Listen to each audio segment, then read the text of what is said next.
Hello my dear students, welcome to Mastermind classes. तो guys आज की इस क्लास के अंदर मैं आपको बताने वाला हूं कि जो वर्ब की फॉर्म्स होती है वो किस प्रकार से आपको याद करना है। बहुत सारे स्टूडेंट्स को प्रॉब्लम्स थी कि सर वर्ब की फॉर्म कैसे याद करना है, उसकी ट्रिक बता दीजिएगा। तो एंड तक बने रहेगा, वीडियो को बिल्कुल भी स्किप नहीं करना। और भाई चैनल पर नए हो तो प्लीज चैनल को कर लीजिएगा सब्सक्राइब और बेल आइकन को प्रेस करना बिल्कुल भी मत भूलना। तो देखिए गाइज, जो वर्ब की फॉर्म्स होती है वो जनरली आप जानते भी होंगे कितने प्रकार से डिवाइड कर रखा है। थोड़ी बहुत मैं जनरल नॉलेज आपको दे देता हूँ। देखिए अपन टेंस के बेसिस पे पढ़ रहे थे, है ना। तो यहाँ पे जो वर्ब याद करेंगे, वैसे तो जो वर्ब होती है इसको टू टाइप्स में डिवाइड कर रखे हैं, ट्रांजिटिव और इंट्रांजिटिव वर्ब। लेकिन यदि आप टेंस के बेसिस पे पढ़ोगे तो यहाँ पे केवल और रेगुलर वर्ब और इरेगुलर वर्ब पढ़ना है, ठीक है। रेगुलर और इरेगुलर पढ़ना है। तुम बोलोगे सर रेगुलर और इरेगुलर वर्ब क्या है? देखिए रेगुलर वर्ब वो होगी जिसके अंदर जनरली आप सेकंड और थर्ड फॉर्म जो बनाते हो उसमें ईडी जोड़ने से जो वर्ब की फॉर्म बन जाती है उनको रेगुलर बोलते हैं। ये बहुत सारी वर्ब है। और जो इरेगुलर वर्ब होती है जिनके अंदर यानी जो वर्ब की फर्स्ट फॉर्म होती है उससे यदि आप सेकंड और थर्ड फॉर्म बनाते हो तो इसके अंदर अलग अलग रूल्स फॉलो करने पड़ेंगे आपको। जैसे कि कभी कभी आपको देखना पड़ेगा कि जो वर्ब की फर्स्ट फॉर्म होती है सेकंड और थर्ड तीनों वर्ब सेम होती है। कई बार आपको इरेगुलर के अंदर ही देखना पड़ेगा कि जो वर्ब की फर्स्ट फॉर्म होती है जिसकी सेकंड और थर्ड फॉर्म यानी दोनों, जैसे सेकंड वर्ब है और थर्ड वर्ब है, ये दोनों सेम रहेगी लेकिन फर्स्ट वर्ब अलग रहेगी। और एक ये कंडीशन रहती है कि तीनों वर्ब भी अलग अलग रहेगी, तो इनको बोलते हैं इरेगुलर। तो यदि आप इरेगुलर वर्ब याद कर लेते हो तो आप एग्जाम में कहीं नहीं रुकने वाले।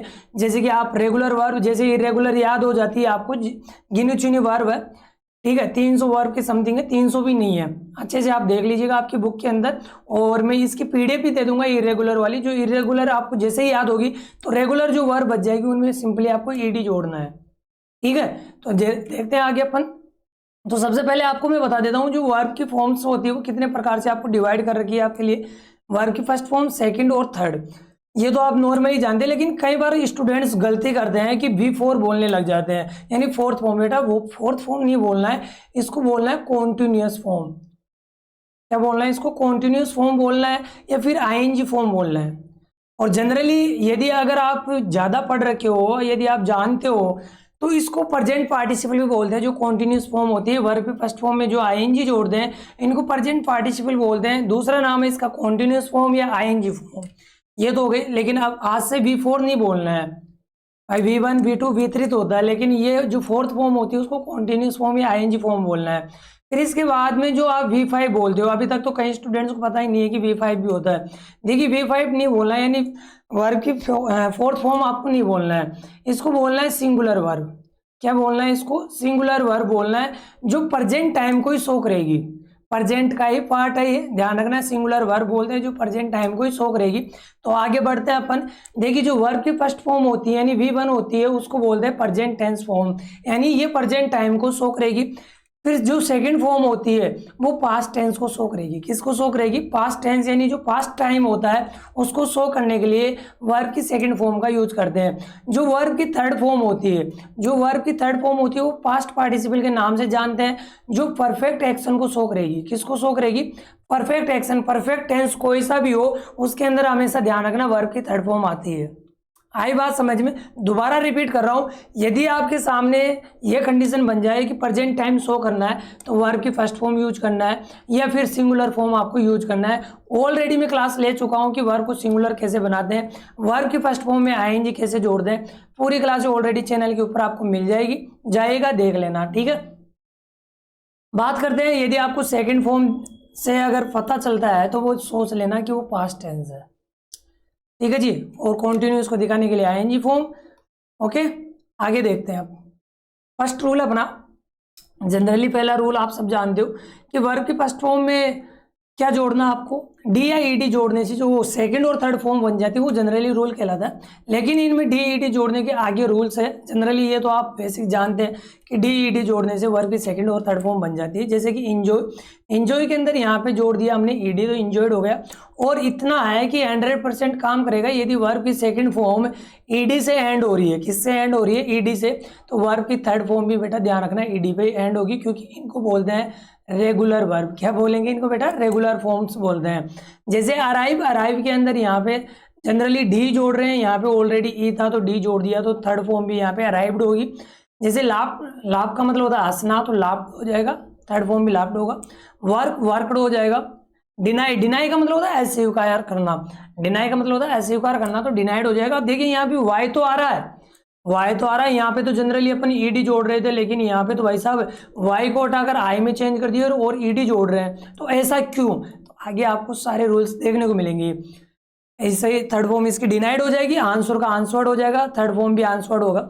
ठीक है, आगे देखते हैं सेकंड रूल है, यदि वर्ब जो फर्स्ट फॉर्म है जिसका लास्ट लेटर ई हो तो केवल डी जोड़कर V1 से V2 और V3 बनाया जाता है, यदि लास्ट लेटर क्या दे रखा हो ई। वर्ब की जो फर्स्ट फॉर्म होती है यदि इसका लास्ट लेटर क्या दे रखा हो, ई दे रखा हो, तो लास्ट में आपको क्या जोड़ना है, सिंपली डी जोड़ना और कुछ चेंज नहीं करना है, और सेकंड और थर्ड फॉर्म आपको बना देना है। जैसे एडवाइज, एडवाइज में लास्ट में क्या आ रहा है, ई आ रहा है, तो यहाँ पे सिंपली आपको डी जोड़ देना। अब जब ई डी बन गया तो थर्ड फॉर्म भी ई डी से एंड होगी। जैसे डाई, डाई का मतलब होता है मरना, तो डाइड हो जाएगा, डाइड ये हो जाएगा। यूज, यूज के अंदर भी लास्ट में देखिए यहाँ पे ई आ रहा है, तो यहाँ पे सिंपली आपको डी जोड़ देना है। 100% काम करेगा बेटा जी जब यहाँ पे लास्ट में क्या दे रखा हो, ई दे रखा हो। हम बोलोगे सर फिर इरेगुलर कैसे याद करेंगे, बने रहो। और देखिए अगर आपको वीडियो पसंद आता है तो ज़्यादा से ज़्यादा शेयर करना अपने दोस्तों के पास, जिससे वो भी इस चैनल से जुड़ सके। ऐसे नहीं कि आप खुद देख रहे हो और काम चला रहे हो, ऐसा नहीं करना है। थर्ड रूल है, यदि वर्ब का लास्ट लेटर वाई हो, क्या हो, वाई हो, और वाई के पहले कॉन्सोनेंट हो तो वाई को आई में बदलकर उसके बाद में सिंपली क्या जोड़ देना है, ईडी जोड़ देना है, और ईडी जोड़ने से वर्ब की सेकंड और थर्ड फॉर्म बन जाएगी। यदि वर्ब की फर्स्ट फॉर्म का लास्ट लेटर क्या हो, वाई हो, और वाई के पहले क्या दे रखा हो, कॉन्सोनेंट, और कॉन्सोनेंट कितने होते हैं, 21 होते हैं, और वोवल कितने होते हैं बताइएगा जल्दी से, 5 वोवल होते हैं। कौन कौन से, ए, ई, आई, ओ, यू, इनको अपन बोलते हैं वोवल। यदि आपको वाई के पहले कॉन्सोनेंट दिख रहा है तो वाई को हटाकर आई में चेंज कर देना और सिंपली क्या जोड़ देना है, ईडी जोड़ देना। पूरे रूल्स देखना है, बीच में नहीं भगना है, क्योंकि फिर तुम देखोगे सर वाई भी आ रहा है फिर हटा क्यों नहीं रहे। जैसे कि एग्जांपल है यहाँ पे ट्राई, ट्राई में देखिए वाई के पहले क्या आ रहा है, आर आ रहा है, तो आर क्या है यहाँ पे, कॉन्सोनेंट है। आर क्या है यहाँ पे, कॉन्सोनेंट है, तो बोलो वाई को हटा देंगे और आई में चेंज करके ईडी सिंपली अपन जोड़ देंगे। ठीक है बेटा, तो यहाँ पे जैसे ईडी जोड़े तो वर्ब की थर्ड फॉर्म भी ईडी पे एंड होगी। जैसे क्राई, क्राई का मतलब सॉरी कैरी है, क्राई अलग होता है, क्राई ये रहा। ठीक है, कैरी, कैरी का मतलब होता है ले जाना या ढोना, तो जैसे कि यहाँ पे कैरिड हो जाएगा, क्योंकि वाई के पहले क्या आ रहा है, कॉन्सोनेंट आ रहा है, तो यहाँ पे देखिएगा कैरिड हो जाएगा, थर्ड फॉर्म भी कैरिड होगा। जैसे क्राई, क्राई का मतलब होता है चिल्लाना, तो वाई के पहले आर कॉन्सोनेंट है तो क्राइड हो जाएगा, थर्ड फॉर्म भी क्राइड होगी। फ्राई हो गया, मेरी हो गया, ड्राई होगा। अच्छे से देखिएगा, अच्छे से नोट्स बनाना है, ऐसे नहीं कि स्क्रीनशॉट लेके आप काम चला रहे हो, नहीं, अच्छे से नोट्स बनाओ, बार बार रिवाइज करना है। देखिए फोर्थ रूल है, यदि वर्ब का लास्ट लेटर क्या हो, वाई हो, और वाई के पहले वोवल हो तो केवल ईडी जोड़ना है। देखिए यदि वाई के पहले केवल और केवल वोवल दे रखा हो, वोवल कितने होते हैं, 5 होते हैं, ए, ई, आई, ओ, यू। यदि आपको ये देखने को मिल जाते हैं तो सिंपली ध्यान रखना है कि वाई के पहले ये वोवल्स देखने को मिल जाए तो वाई को हटाना नहीं है, सिंपली ईडी जोड़ देना है। क्या जोड़ देना है, ईडी जोड़ देना है। जैसे कि इंजॉय, इंजॉय में वाई के पहले क्या आ रहा है जी बेटा जी, ओ आ रहा है, तो ओ क्या है, वोवल है, तो इंजॉयड कर देना है। जैसे प्ले, प्लेड, प्लेड हो जाएगा। लेकिन भाई साहब एक्सेप्शन सुन लेना, फिर बोलोगे कि सर इसमें तो लगा ही नहीं। पे की सेकंड फॉर्म होती है पैड, पे की सेकंड फॉर्म क्या होती है, पैड होती है, थर्ड भी पैड ही रहेगी, तो इसमें ये रूल्स फॉलो नहीं करेगा।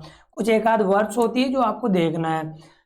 अगला रूल है, यदि वर्ब का लास्ट लेटर कॉन्सोनेंट और कॉन्सोनेंट के पहले सिंगल वोवल हो, देखिए लास्ट में क्या दे रखा हो, कॉन्सोनेंट, तो वाई नहीं होना चाहिए, क्या होना चाहिए, कॉन्सोनेंट, और कॉन्सोनेंट के पहले सिंगल वोवल हो, डबल वोवल नहीं होना चाहिए। तो आप क्या करोगे, लास्ट में जो लेटर दे रखा होगा, पूरा यहाँ पे रूल नहीं है, जो लास्ट कॉन्सोनेंट लेटर है उसको क्या कर देना, आपको डबल कर देना है। लास्ट लेटर को क्या कर देना है, डबल कर देना है। यदि लास्ट लेटर कॉन्सोनेंट हो और कॉन्सोनेंट के पहले सिंगल वोवल दे रखा हो, आपको क्या दे रखा हो, सिंगल वोवल दे रखा हो, तो ध्यान रखना लास्ट लेटर को क्या कर देना, आपको डबल कर देना है। आई बात समझ में। जैसे पैट, तो पैट के अंदर देखिए यहाँ पे लास्ट में कॉन्सोनेंट तो टी है, लेकिन टी के पहले सिंगल वोवल है ए, तो यहाँ पे टी को क्या कर देना है, डबल कर देना है, तो पैटेड हो जाएगा। पैटेड का मतलब होता है थपथपाना, तो इसकी थर्ड फॉर्म भी पैटेड होगी, इतना ध्यान है। जैसे नेक्स्ट एग्जाम्पल है ड्रॉप। अब ड्रॉप के अंदर भी देखिए पी के पहले ओ आ रहा है, ओ वोवल होता है, तो बोलो क्या बन जाएगा अपना, ये ड्रॉप्ड बन जाएगा। तो सेकंड ये रहेगी, ईडी पे एंड हो रही है, तो थर्ड भी यही रहेगी, है कि नहीं है, समझ में आ रहा है ना। नेक्स्ट एग्जाम्पल है स्टॉप। अब यहाँ पे लास्ट में पी आ रहा है, पी के पहले क्या आ रहा है, ओ आ रहा है, तो बोलो क्या करेंगे, लास्ट लेटर को डबल कर देंगे। नेक्स्ट रूल पे चलते हैं जी। नेक्स्ट रूल पे क्या अपना, कुछ वर्ब्स ऐसे होते हैं जिनके अंत में डी होता है, तो डी को किस में चेंज कर देना है, टी में चेंज कर देना। यानी लास्ट लेटर डी रहता है कई वर्ब्स में, तो उसको किस में चेंज कर देना है, टी में चेंज कर देना, और उससे सेकंड और थर्ड फॉर्म बनाना है। जैसे कि बैंड, बैंड में लास्ट में डी आ रहा है, बैंड का मतलब होता है मोड़ना, तो इसमें डी आ रहा है, तो इसको क्या कर देना, चेंज कर देना और टी में बदल देना है। कहीं आपको ऐसे मिल जाए कि डी आ रहा है ना, डी आ रहा है और डी के बाद में ये हरकत मत करना, डी के बाद में फिर से ईडी जोड़ रहे हो, तो ये कभी ऐसी हरकत नहीं करना है। यदि लास्ट में ऑलरेडी डी दे रखा है तो डी को चेंज कर देना टी में। आगे और भी रूल है डी का, देखिए यहाँ पे टी में चेंज कर देंगे तो बेंट हो जाएगा। सेकंड एग्जांपल है अपना स्पेंड, स्पेंड के अंदर भी लास्ट में टी आ रहा है, तो बोलो स्पेंट हो जाएगा। जैसे बिल्ड का मतलब होता है बनाना, तो बिल्ट हो जाएगा। नेक्स्ट एग्जांपल है स्पेंड में भी लास्ट में डी आ रहा है, तो बोलो सेंट कर देंगे, सेंट और सेंट। नेक्स्ट रूल, कुछ ऐसे वर्ड्स होते हैं जिनका लास्ट लेटर डी या टी होता है, और यदि इनके पहले डबल या सेम वोवल होता है, देखिए लास्ट में डी हो या फिर क्या दे रखा हो, टी दे रखा हो, और इनसे पहले डबल वोवल हो, क्या हो, डबल वोवल हो या फिर सेम वोवल हो, तो ऐसी स्थिति में क्या करोगे आप, एक वोवल को हटा दोगे, वहां से रिमूव कर दोगे और सेकंड और थर्ड फॉर्म सेम बना दोगे। जैसे ब्लीड के अंदर यहाँ पे डबल वोवल आ रहा है डी के पहले, डी और टी ध्यान रखना, और अन्य लेटर आ जाए उसमें नहीं करना है। जैसे यहाँ पे है डी के पहले सेम वोवल आ रहा है, तो बोलो क्या करेंगे, यहाँ पे बोलो जल्दी से, एक वोवल को आपको हटा देना है और सेकंड और थर्ड फॉर्म सेम बना देना है। जैसे फीड का मतलब होता है खिलाना, और फूड अलग होता है, जैसे ब्लड अलग होता है ना, तो ब्लीड में यदि ये चल रहा है फॉर्म्स है, तो ये इसका मतलब होता है खून बहना, और फीड यानी खिलाने के लिए अपन यूज करते हैं फीड। तो यहाँ पे भी एक वोवल को आपको हटा देना है। जैसे सूट के अंदर आपको मतलब है गोली मारना, तो शॉट हो जाएगा, इसमें भी एक वोवल को आपको हटा देना है, सूटेड नहीं करना है। जैसे ब्रीड का मतलब होता है नस्ल बढ़ाना, तो यहाँ पे हो जाएगा ब्रेड। नेक्स्ट एग्जाम्पल है मीट, इसमें भी एक वोवल को आपको हटा देना है। लेकिन भाई साहब कंडीशन ये हो जाए कि जब डबल वोवल हो लेकिन अलग अलग हो, तो फिर कौन सा लेटर हटाना है, तो ध्यान रखना है जो सेकंड वाला वोवल होता है उसको हटाना आपको। जैसे लीड का मतलब होता है नेतृत्व करना, तो यहाँ पे लेड हो जाएगा, ठीक है। इसमें क्या करना है आपको, सेकंड वाले वोवल को हटा देना है। तो 7th रूल भी समझ में आ गया, एक बार थम्स अप कर दीजिएगा और कमेंट सेक्शन में कमेंट करके बताइएगा क्लास कैसी लग रही है आपको। देखिए लास्ट रूल अपना, कुछ ऐसे वर्ब होते हैं जिनके लास्ट में डी टी होता है, तो ऐसे वर्ब का यानी जब सेकंड और थर्ड फॉर्म बनाते हैं तो सेम रहता है। कुछ कंडीशन ऐसी होती है, कुछ आध वर्ब है इनका रट्टा मारना है, कुछ भी करना है, कैसे भी याद करना है। जैसे कि हिट के अंदर देखिए लास्ट में टी तो है, कॉन्सोनेंट तो है, लेकिन इसके पहले सिंगल वोवल भी आ रहा है, तो ऐसे नहीं करना है कि सर इसको डबल कर देंगे। अभी मैंने एक रूल बताया है कि लास्ट में जब कॉन्सोनेंट होता है, देखिए यहाँ पे कौन सा रूल था, अभी आपको मैं रिपीट करा देता हूँ। देखिए लास्ट लेटर कॉन्सोनेंट और कॉन्सोनेंट के पहले सिंगल वोवल हो, तो ईडी जोड़ते समय अपन क्या करते हैं, डबल टी कर देते हैं, मतलब सॉरी डबल लेटर कर देते हैं। क्या कर देते हैं, डबल लेटर कर देते हैं। लेकिन यहाँ पे कंडीशन क्या है बेटा लास्ट रूल में, कि कुछ ऐसी वर्ड्स होती है जिनके अंदर अपन क्या करेंगे कि यानी लास्ट में कॉन्सोनेंट तो उसके पहले वोवल भी हो सकता है, हो या नहीं हो, लेकिन डबल नहीं करना है। कुछ वर्ब है बेटा याद कर लेना, बस आपसे रिक्वेस्ट है। जैसे हिट, पुट, कट। अब देखिए टी के पहले वोवल आ रहा है, फिर भी नहीं कर रहे हैं यहाँ पे। Coast,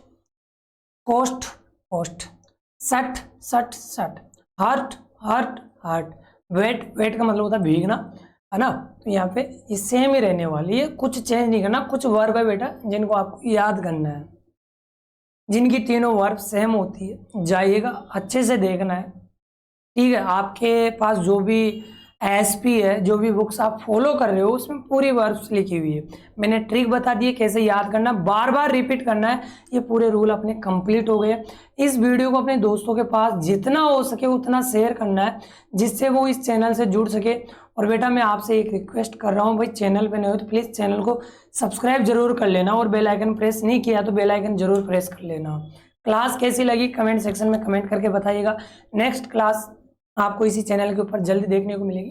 thank you, next class में मिलते हैं, तब तक के लिए बाय बाय, टेक केयर।